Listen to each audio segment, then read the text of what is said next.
Before we begin, since this is a BBC-owned property, I feel the need to point out that the news arm of the BBC has a continuing issue with transphobic leanings in its news coverage. You can find in a pinned comment below various videos from both myself and other YouTubers covering this issue. And while I understand that the Doctor Who creative team is not responsible for this, I will continue to point this out for as long as it remains a consistent issue.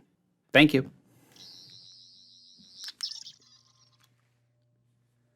Take 2 Doctor Who reviews are back. Time to continue the rewatch.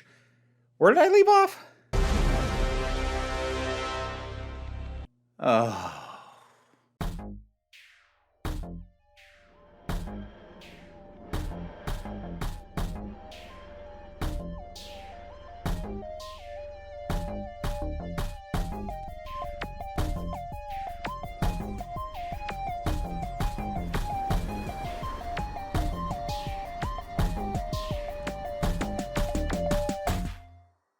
Yeah, I've been putting off continuing my revisit to the Chris Chibnall, Jodie Whittaker era of Doctor Who because I got to Flux. And Flux is, oh boy.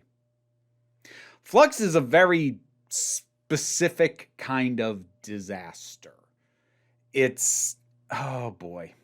So this is going to be odd for me to talk about, because this is by far the freshest of the stuff. I mean, that's natural as I work my way forward. But like, it doesn't feel all that long ago that Flux happened. But I do want to get through this rewatch ahead of the premiere of the new stuff. And also, I'm taking the opportunity to actually, at the same time as I'm going through this, watch Trial of a Time Lord for the first time and kind of see what happened when classic era Doctor Who tried to do a sort of overarching story. Results are pretty mixed there as well. But right now we're talking about this.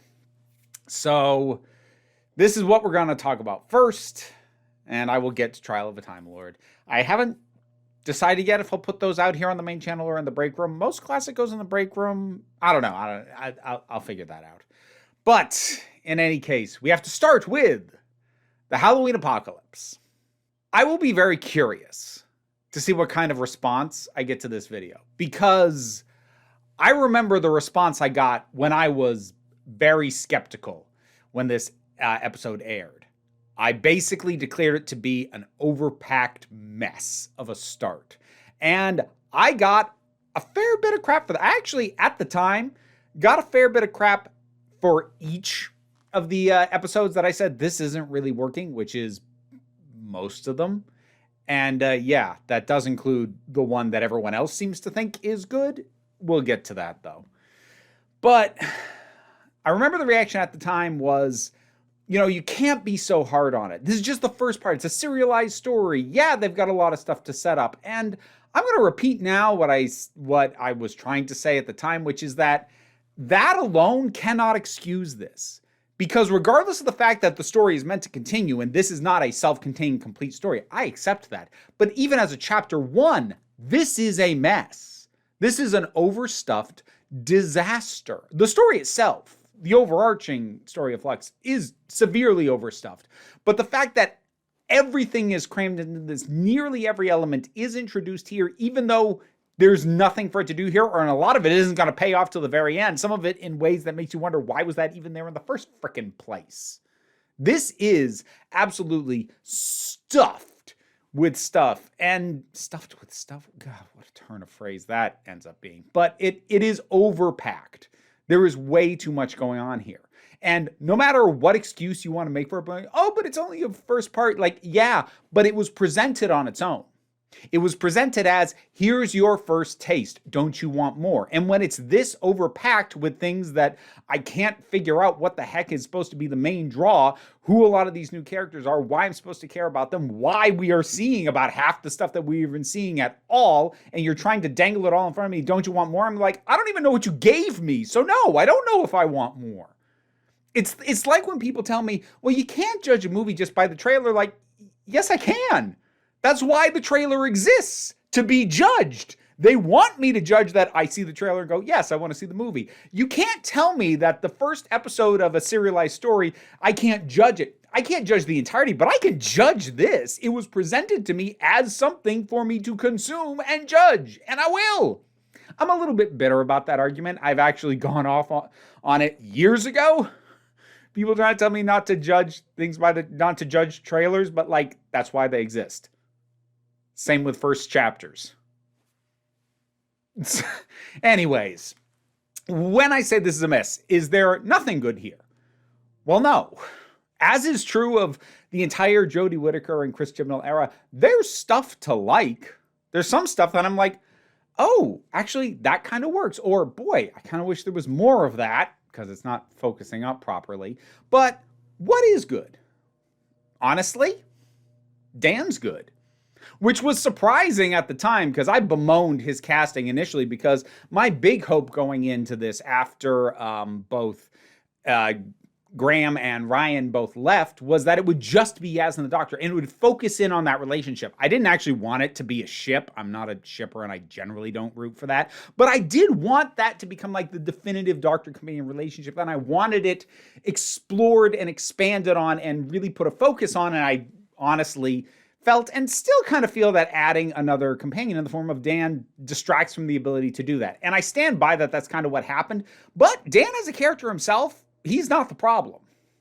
I would still might argue he really shouldn't be there at all. But if he's going to be there, he's charming. And his introduction is one of the few bits of fairly succinct storytelling that is giving just the bits you need, but giving you just barely enough breathing room to feel like, okay, I get a sense of this guy, because we find out how proud he is of his hometown. We get a sense of his relationships with a few people. We get a sense that he very much wants to help people, but that he himself seems to be incapable of asking help or even accepting help when it is offered to him.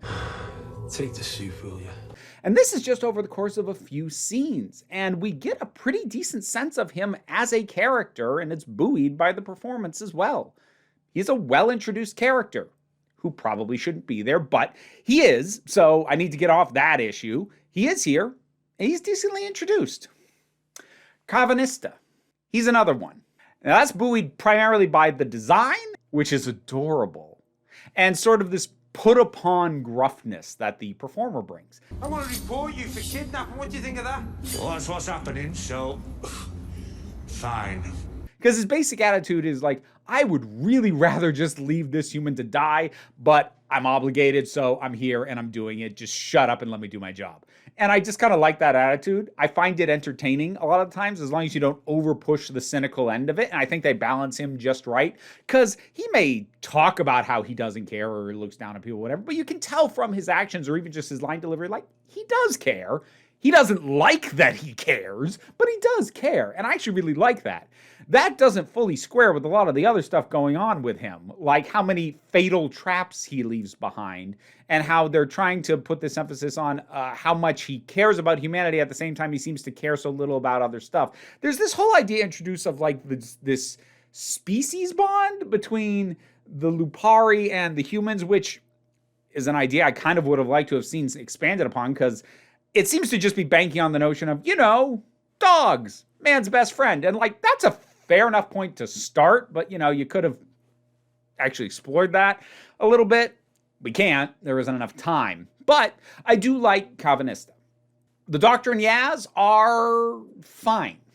They actually don't get a lot to do. They're too busy running around. Actually, to the point that Yaz is... So we come in and we get a cold open that is already them in a life or death situation. And it's just bad.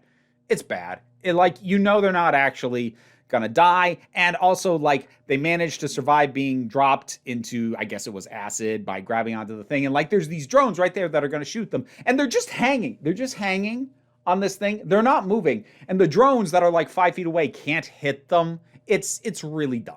It's really dumb and it's really bad. It's highly unnecessary.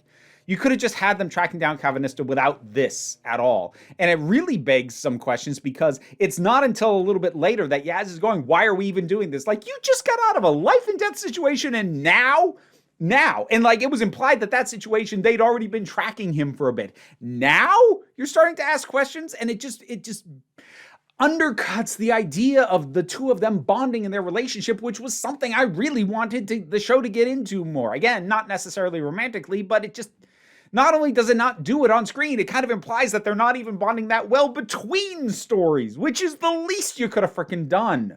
So while their performances are not bad, they are saddled with basically almost nothing to work with, which is honestly, I think, kind of my big issue overall looking back at Jodie's era. When she's given something to properly sink her teeth into, she's great. But a lot of the times the writing gives her nothing but technobabble and, exposition to spew out. When she's given actual character stuff, she's really good. And it's not even that she's bad at the exposition, but there's only so much character you can inject into exposition and technobabble. And she does what she can with it, but that's there isn't enough to dig in there. And so I really just wish she had better scripts. So there's that. And then there's the over stuff. Now, I've talked before in another video rather extensively about some of the problems that this series had going in, such as the fact that by every indication that I can find, the number of episodes they were going to get to do this was cut down. And it was done at a time when they didn't have a ton of, Chris Chibnall and his couple of co-writers did not have the time to completely rework the story so that it fit in a smaller format, and instead just had to basically, there was indication that there was one episode that was completely excised, but everything that was left just being crammed into a tighter space. And you can tell. You can tell because this is trying so hard to set up almost every element that is going to be in Flux. Basically, the only thing that I can think of off the top of my head that it doesn't set up are Belle and the Great Serpent. But they're both connected to something that is getting set up in this, which is Vinder. But Vinder doesn't do anything other than witness the start of the Flux, which we don't really know what it is. We don't know why the Lupari know what it is, and we don't know why the Doctor doesn't know what it is. We have the whole setup with the villain, so Swarm and Azure, they're real generic. The thing is, they come in with this big, I've returned, Doctor energy, and it doesn't work.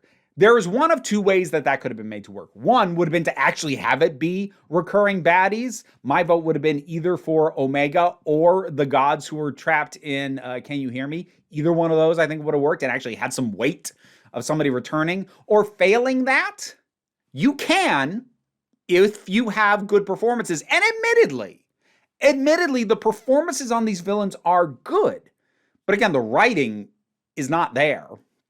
But the other way this could have worked is if we get this strong sense of a personal history with the Doctor and these villains that we as the audience haven't seen.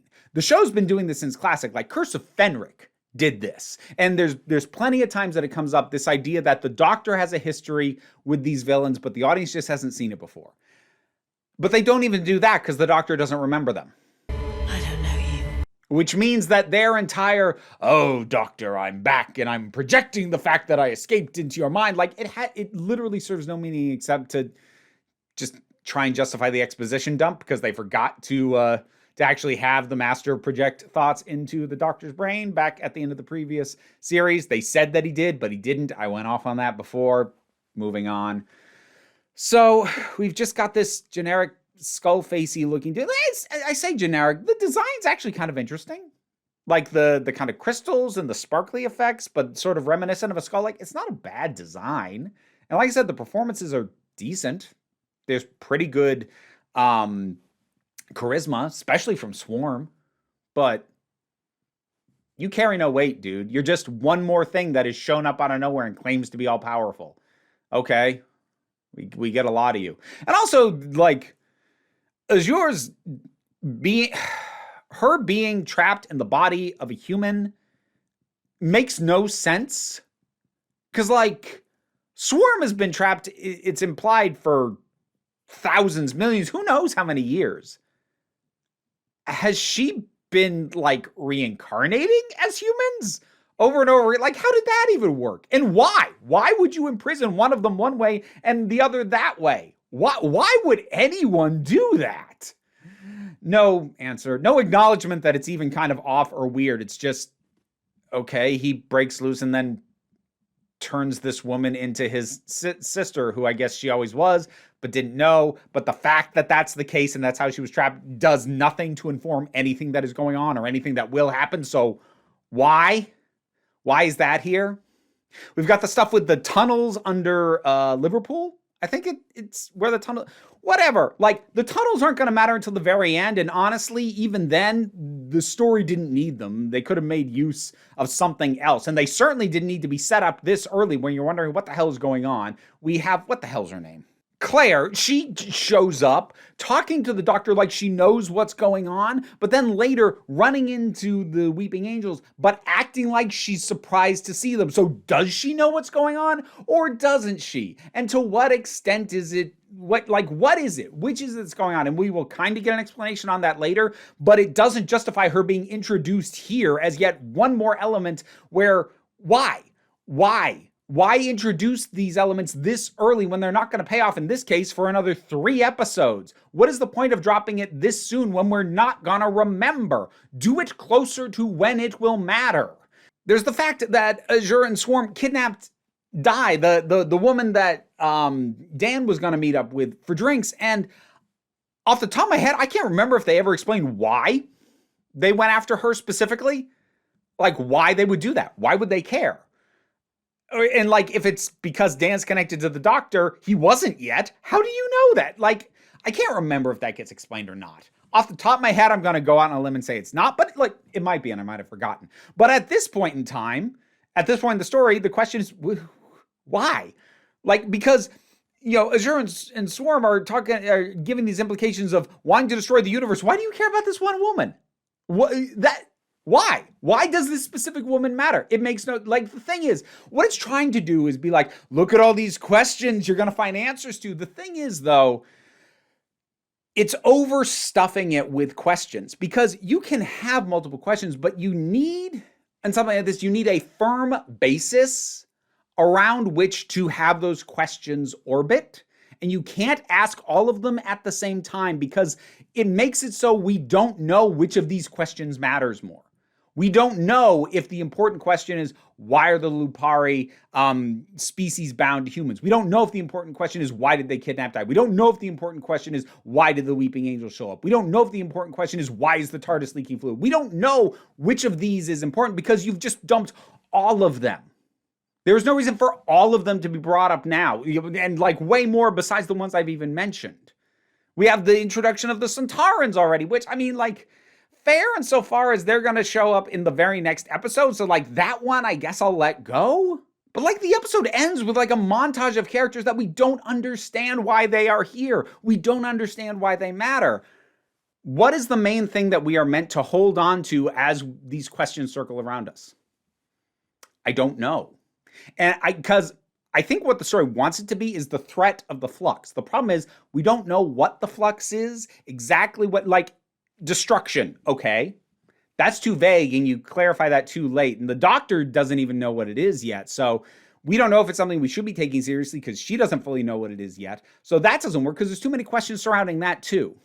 If you want an example of how you start off with something where you can have a ton of questions but a firm, concrete starting point, look at the first season of Lost.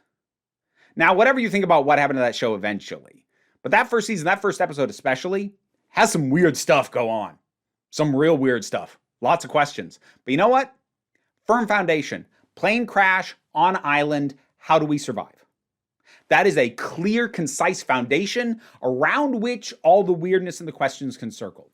There's no central pillar in this. Nothing of the myriad of things that are introduced and shoved in our face and presented with no explanation is given to us in a way that's like, okay, that's the thing that we latch onto and we focus first and foremost. It's all just the circling questions with nothing to stabilize it. And just as a quick point of clarity for anyone who is going to try and insist that the threat of the Flux is the main central pillar and the thing that stabilizes the story, I'm going to argue that it's not, because The only degree to which we understand it is that it is threatening everything and will destroy everything. And if that's the case, then why do any of these other things matter on an individual basis if the whole universe is at threat? Why do we need individual highlights for all these specific characters? Even trying to make that the central pillar doesn't work. And I can't judge this as a narrative because it is an incomplete narrative. What I will grant is that I'm not necessarily going to criticize it for not having a clear beginning, middle, and end, because this is a pure setup episode. I don't necessarily think it should have been nothing but setup, but I will grant that is what it is, that is what it's doing. So I'm not even going to criticize it for failing to deliver me any kind of conclusion or answer any of these questions. I'm criticizing it for asking way too many questions right at the start. So I don't know which ones matter. And about half the questions I asked will not get answers because they don't matter. But here, as presented, as it starts, you can't tell. This really does set the tone for the whole thing. It fails to build a foundation. I was going to say it builds a weak foundation. It doesn't build a foundation. It erects all this stuff that should be on a foundation, but there is no foundation for any of it. It's just stuff, things happening. Now this, now this, now this, now this. But we don't know why. And oddly, there's a very specific episode in Trial of a Time Lord that did make me think of this. And I'll get to that when I get to it, but this is a really rough start. There's some interesting character beats, some moments, but the overall thing is just overflowing. There's too much. There is too much, and a lot of it won't matter until later. Some of it won't matter at all. And I understand why it's this way. Again, they didn't have time to streamline the scripts once they knew they were going to lose some episodes. But the end result is still the end result. I can know how we got here, but still think it's kind of a disaster. Because it is. The Halloween Apocalypse. Have you rewatched it lately? What'd you think about this? Whatever your thoughts are, drop something down in the comments. Let's talk about it. Patreon pays the bills. Allows me to do this as my living. These will be continuing on Wednesday through the completion of Flux. I don't know if I'll jump right into the specials right after that. I might have to. I don't know. We'll see. But in any case, what I really want you to remember is that you are beautiful, you are valid, and you are loved. You are the council, and I'm just running the meetings. And until next time, this council is adjourned.